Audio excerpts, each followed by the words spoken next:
గుంటూరు జిల్లా కొర్రపాడు వద్ద అంబటికి పోలీసులకు మధ్య వాగ్వాదం చోటు చేసుకుంది. మాజీ సీఎం జగన్ పల్నాడు పర్యటన నేపథ్యంలో వైసీపీ శ్రేణులు భారీ ర్యాలీకి ప్లాన్ చేశారు. ఈ నేపథ్యంలో మాజీ మంత్రి అంబటి పార్టీ కార్యకర్తలతో కలిసి వాహనాలతో ర్యాలీగా వెళ్లేందుకు బయలుదేరారు. అయితే ర్యాలీగా వెళ్లేందుకు అనుమతి లేదని పోలీసులు తెలిపారు. దీంతో ఆగ్రహించిన అంబటి పోలీసులపై గొడవకు దిగారు. ఈ నేపథ్యంలో అంబటికి పోలీసులకు మధ్య తీవ్ర వాగ్వాదం చోటు చేసుకుంది. అయితే గతంలో కూడా గుంటూరు పోలీసులకి అంబటికి మధ్య గొడవ జరిగిన సంఘటనలున్నాయని తెలిపారు. తాజాగా మరోసారి పోలీసులపై అంబటి రెచ్చిపోయి వాగ్వాదానికి దిగడం చర్చనీయాంశంగా మారింది.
ప్రియుడు మోజులో కన్నతండ్రి ప్రాణాలు తీసింది ఓ కసాయి కూతురు. మహబూబాబాద్ జిల్లా మరిపెడ మండలం జండాల తాండాలో ఈ దారుణ ఘటన చోటు చేసుకుంది. సురేష్ అనే వ్యక్తిని ప్రేమించడంతో ఆగ్రహం వ్యక్తం చేసిన తండ్రిని ప్రియుడి కుటుంబ సభ్యులతో కలిసి చెట్టుకు కట్టేసి చావబాదారు. విషయం తెలిసిన వెంటనే తండ్రి కిషన్ కుటుంబ సభ్యులు ఘటనా స్థలానికి చేరుకుని చికిత్స నిమిత్తం ఆసుపత్రికి తరలించారు. ఆసుపత్రిలో చికిత్స పొందుతూ కిషన్ మరణించాడు. మృతుడు ధరావత్ కిషన్ కుటుంబ సభ్యుల ఫిర్యాదు మేరకు పోలీసులు కేసు నమోదు చేసి దర్యాప్తు చేపట్టారు.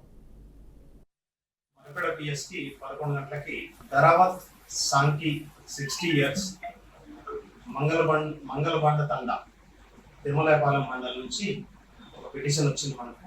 దీంట్లో కంటెంట్ ఏముందంటే, తన కొడుకు పిటిషనర్ కొడుకు ధరావత్ కిషన్కి 35 ఏళ్ల కిందట పెళ్ళయింది. అతను ఇక్కడ ఇల్లరికం వచ్చి మరిపెడలోని జండాల తండా అని ఒక విలేజ్ ఉంది, అక్కడ నివాసం ఉంటున్నాడు. అతనికి 2 బిడ్డలు ఉన్నారు. అయితే గత కొంతకాలంగా తన భార్యతోటి బిడ్డలతోటి ఆయనకు పంచాయతీ జరుగుతుంది ఇంట్లో. ఈ క్రమంలో 16వ తారీఖు నాడు సాయంత్రం బయటికి పోయి ఇంటికి వస్తాడు ధరావత్ కిషన్. సార్ 30 సంవత్సరాలు అవుతుంది ఇప్పుడు పోయి అక్కడే చేస్తుండే పని, మొత్తం అమ్మ నాన్నని పట్టించుకోరు. పోయినా మా మామూలు పోయినా కొట్టి మరీ మళ్ళీ ఇంటికి పంపిస్తారు.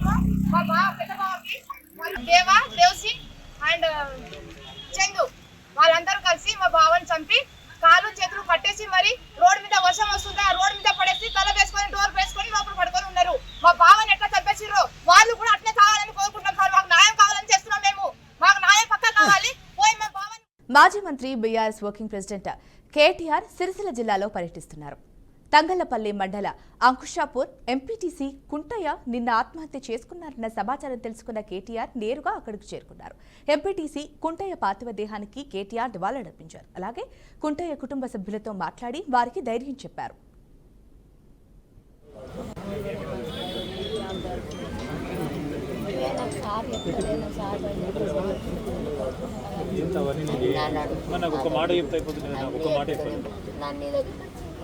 వచ్చిండు కానీ నేను 4 ఏళ్ళు నాకు కష్టం వచ్చినప్పుడు నాతో ఉన్నాడు. కానీ మరి నేను బయటకు వచ్చేవారు మళ్ళీ అందరూ ఇక్కడ మేడం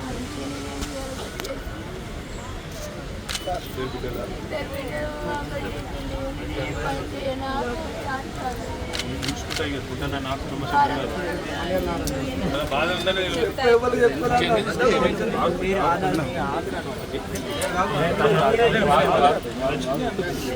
మాట్లాడతాడు కదా, కనీసం బాధ ఉందని తెలిస్తే బాగుంటుంది కదా. బాధ ఉందని చెప్పలేను. బీఆర్ఎస్ పార్టీలో ఒక ముఖ్యమైన కుటుంబ సభ్యుడు, మా సోదరుడు సిరిసిల్ల నియోజకవర్గంలో మొదటి నుంచి కూడా నిబద్ధతతో పనిచేసిన ఒక సైనికుడు కుంటయ్య గారు.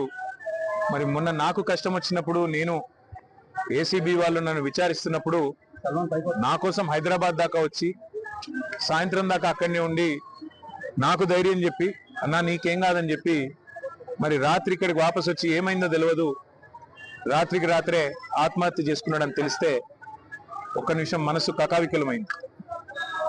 వారి కుటుంబాన్ని ఈరోజు కలిసిన తర్వాత నిజంగా కూడా బయట రాజకీయ నాయకులు అంటే ఏదేదో ఊహించుకుంటారు, కానీ బయటికి ఎంత గంభీరంగా కనబడ్డా లోపల దుఃఖాన్ని దాచుకొని లోపల కష్టాన్ని కూడా అదిం పెట్టుకొని ఒకవైపు ప్రజల కోసం పనిచేస్తూ మరొక వైపు తమ కుటుంబాన్ని కూడా కాపాడుకునే క్రమంలో ఒక ఒత్తిడికి లోనై మా సోదరుడు దురదృష్టవశాత్తు ఆత్మహత్య ప్రయత్నం చేయడం జరిగింది. తెలవంగానే నేను మా మండల పార్టీ అధ్యక్షులు గజబింకర్ రాజన్న గారికి, మా జిల్లా పార్టీ అధ్యక్షులు తోటాగయ్య గారికి ఫోన్ చేసి అర్జెంటుగా అత్యవసరంగా అవసరమైతే హైదరాబాద్ షిఫ్ట్ చేస్తారా, లేకపోతే ఎల్లారెడ్డిపేటలో ఉండే మన అశ్విని హాస్పిటల్ తీసుకుపోయి, ఎందుకంటే అక్కడ పాయిజన్ కేసులు ఎఫెక్టివ్గా ట్రీట్మెంట్ ఇస్తారని తెలుసు, మీరు వెంటనే తీసుకుపోండి అంటే వాళ్ళు కూడా పాపం శాయశక్తుల ప్రయత్నం చేసింది. దురదృష్టవశాత్తు కిడ్నీలు ఫెయిల్ కావడం, దురదృష్టవశాత్తు కుంటయ్య గారిని కాపాడుకోలేకపోవడం జరిగింది. కానీ ఆ కుటుంబానికి అన్ని రకాలుగా ఆ ఇద్దరు పిల్లల చదువులు, వారి పెళ్లిళ్ళు, ఆ ఇద్దరు పిల్లలు, వారితో పాటు వారికి ఉండే ఇతర సమస్యలు అన్నిటినీ కూడా నేను చూసుకుంటానని చెప్పి వారి కుటుంబానికి నేను మాట ఇచ్చిన. ఒక ఎమ్మెల్యే గారు పోతే ఆ కుటుంబానికి ఎట్లా అండగా ఉన్నామో ఈరోజు మా కుంటయ్య గారికి కూడా, ఆ కుటుంబానికి కూడా అదే స్థాయిలో, పూర్తి స్థాయిలో అండగా ఉంటాం. భద్రాద్రి కొత్తగూడెం జిల్లా మనుగూరు బీఆర్ఎస్ ఆధ్వర్యంలో నిరసన చేపట్టారు. పెండింగ్ పనులను వెంటనే పూర్తి చేయాలని ర్యాలీ నిర్వహించారు. కాంగ్రెస్ ప్రభుత్వంలో ఎక్కడి పనులు అక్కడే నిలిచిపోయాయని ఆరోపించారు. వెంటనే ఆపిన పనులు పూర్తి చేయాలని హెచ్చరించారు. లేకపోతే మరిన్ని నిరసన కార్యక్రమాలు చేపడతామని తెలిపారు. అనంతరం తహసీల్దార్ కార్యాలయంలో వినతి పత్రం అందజేశారు.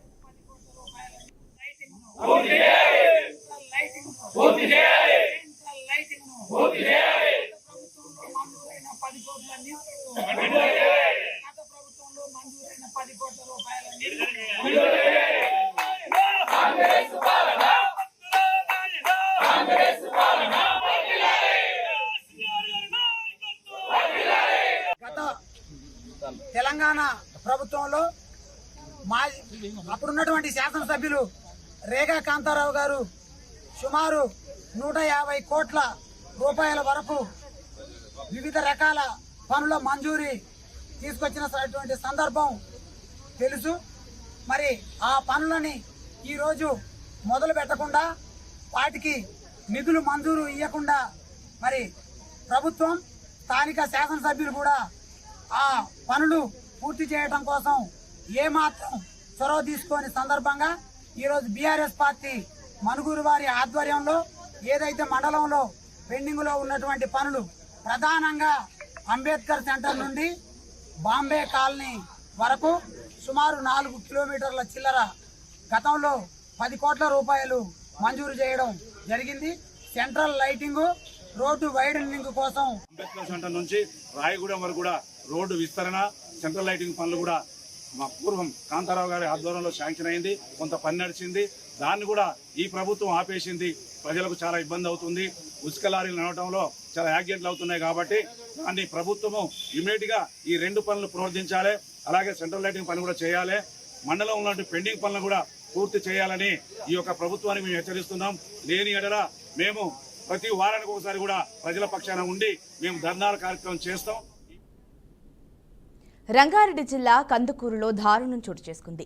కన్న తండ్రిని అతి కిరాతకంగా బండరాయితో కొట్టి కొడుకు హత్య చేశాడు. పొలం విషయంలో తండ్రి జంగయ్యకు, కొడుకు శేఖర్కు తరచూ గొడవలు జరుగుతుండేవని కుటుంబ సభ్యులు తెలిపారు. దీంతో ఆగ్రహించిన కొడుకు తండ్రి నిద్రిస్తున్న సమయంలో తలపై రాయితో కొట్టి దారుణంగా హత్య చేశాడు. సమాచారం అందుకున్న పోలీసులు మృతదేహాన్ని పోస్టుమార్టం నిమిత్తం ఆసుపత్రికి తరలించారు. ఘటనపై కేసు నమోదు చేసి పోలీసులు దర్యాప్తు చేస్తున్నారు.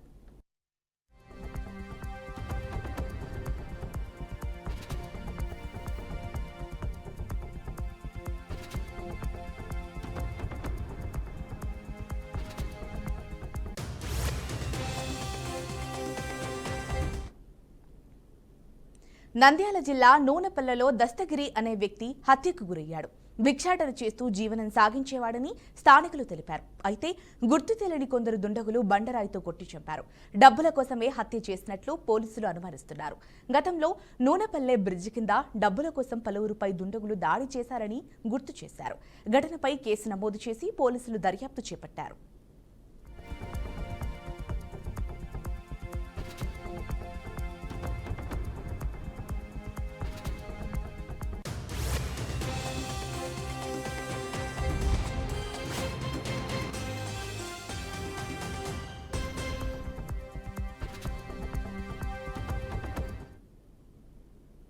నిర్మల్ జిల్లా బైన్సాలో రోడ్డు ప్రమాదం చోటు చేసుకుంది. ఆర్టీసీ బస్సు ఢీకొని శేఖర్ అనే వ్యక్తి మృతి చెందాడు. పనుల నిమిత్తం శేఖర్ దేగాం గ్రామానికి వచ్చినట్లు తెలిపారు. రోడ్డు దాటుతున్న క్రమంలో బైన్సా నుంచి నిజామాబాద్ వెళ్తున్న బస్సు ఢీకొట్టింది. దీంతో బాధితుడు అక్కడికక్కడే మరణించాడు. ఘటనా స్థలానికి చేరుకున్న పోలీసులు కేసు నమోదు చేసి దర్యాప్తు చేస్తున్నారు.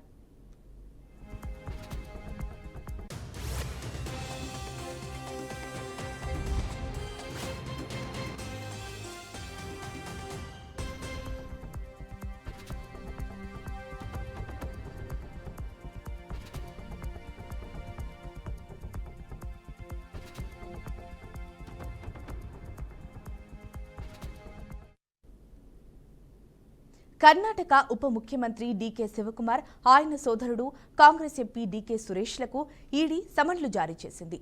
బంగారును పెట్టుబడిగా పెడితే అధిక లాభాలు ఇస్తామని చెప్పి మోసం చేశారనే ఆరోపణల నేపథ్యంలో ఈ నోటీసులు జారీ అయినట్టు తెలుస్తోంది. ఈ కేసులో జూన్ 19వ తేదీన తమ ఎదుట విచారణకు హాజరు కావాలని నోటీసుల్లో ఈడీ అధికారులు సూచించారు. మనీ లాండరింగ్ నిరోధక చట్టం కింద ఆయన వాంగ్మూలాన్ని ఈడీ నమోదు చేయనున్నట్లు సమాచారం. అయితే ముందస్తు కార్యక్రమాల నేపథ్యంలో జూన్ 23న ఈడీ ముందు హాజరవుతానని ఈడీకి సురేష్ తెలిపినట్లు సమాచారం. ఐశ్వర్య గౌడ తన పేరును దుర్వినియోగం చేశారని ఆరోపిస్తూ డీకే సురేష్ గతంలో బెంగళూరు పోలీసులకు ఫిర్యాదు చేశారు. ఐశ్వర్య గౌడతో తనకు ఎలాంటి ఆర్థిక లావాదేవీలు లేవని సురేష్ స్పష్టం చేశారు.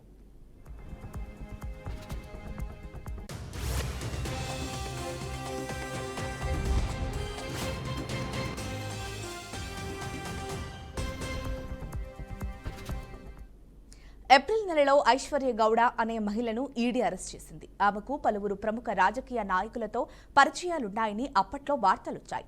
తాను పలుకుబడి కలిగిన రాజకీయ నాయకులకు సన్నిహితురాలనని ఐశ్వర్య గౌడ చెప్పుకొచ్చిందని ఈడీ తన ప్రకటనలో పేర్కొంది. బంగారం, నగదు, బ్యాంకు డిపాజిట్లపై అధిక లాభాలు ఇప్పిస్తారని చెప్పి ఆమె పలువురిని మోసం చేసినట్లు ఆరోపణలున్నాయి. ఈ కేసులోనే అన్నదమ్ములిద్దరికీ ఈడీ నోటీసులు జారీ చేసింది.